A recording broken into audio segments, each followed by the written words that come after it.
আপনারা জানেন যে হাতের ঝিল একটা ঢাকার অন্যতম নান্দনিক জায়গা।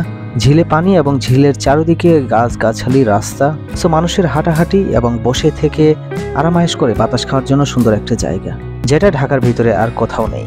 কিন্তু মানুষের অসচেতনতার কারণে, অর্থাৎ যেখানে সেখানে ময়লা আবর্জনা ফেলার কারণে হাতির ঝিলের পরিবেশ কিন্তু সবসময় এক থাকে না, যার ফলে পানি থেকে অনেক নোংরা গন্ধ বের হয়। ফলে আশেপাশে তো হাঁটাহাঁটি করা দূরের কথা, এখানে কোনোভাবেই বসে থাকার মতো সেই পরিস্থিতি হয় না। তবে মানুষ যদি একটু সচেতন হয়, তবে সত্যি এই হাতের ঝিলটি সবসময় মানুষের বিনোদনের কেন্দ্রবিন্দু হয়ে থাকবে, ভালো একটা সময় পার করার মতো একটা জায়গা হয়ে থাকবে, যেটা ইতিমধ্যে রয়েছে। সকালে অনেকেই এই হাতির ঝিলের পাশ দিয়ে হাঁটাহাঁটি করতে আসেন। ভালো যারা স্বাস্থ্য সচেতন রয়েছেন তারা তাদের নিয়মিত শারীরিক চর্চা করেন এবং সেই সঙ্গে অনেকেই হাওয়া বাতাস খাওয়ার জন্য এখানে বসে থাকেন এবং ক্যাপলরা তো রয়েছেন, বিকেলবেলাও তাই।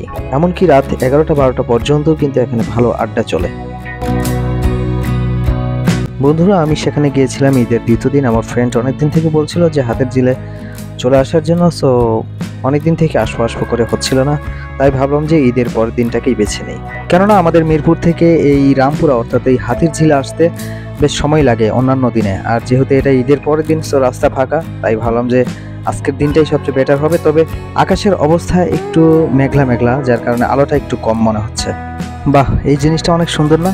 এটা অরিজিনালি একটা লঞ্চ বা ছোটোখাটো ফেরি, যার মধ্যে ফাস্টফুড খাবারের দোকান বানিয়েছেন। হাতির ঝিলের এই স্পিড বোটগুলো আরো সৌন্দর্য বৃদ্ধি করে দিয়েছে। যারা পরিবার পরিজন নিয়ে, বন্ধু বান্ধব নিয়ে ঘুরতে আসেন, তাদের এক প্রান্ত থেকে আরেক প্রান্ত যাওয়া সত্যি ঢাকার মধ্যে কিন্তু এই বিষয়টা অসাধারণ এবং ভালো একটা বিনোদনের কেন্দ্র এটিও, অর্থাৎ বিনোদনের মাত্রা এটির কারণে আরেকটু বৃদ্ধি পেয়েছে।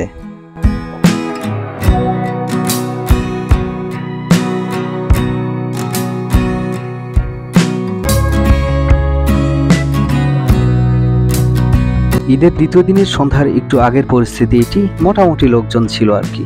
যেহেতু জায়গাটা বিশাল এলাকা জুড়ে, সো মোটামুটি মনে হচ্ছে, কিন্তু আসলে লোকজন ভালোই ছিল, ছড়িয়ে ছিটিয়ে।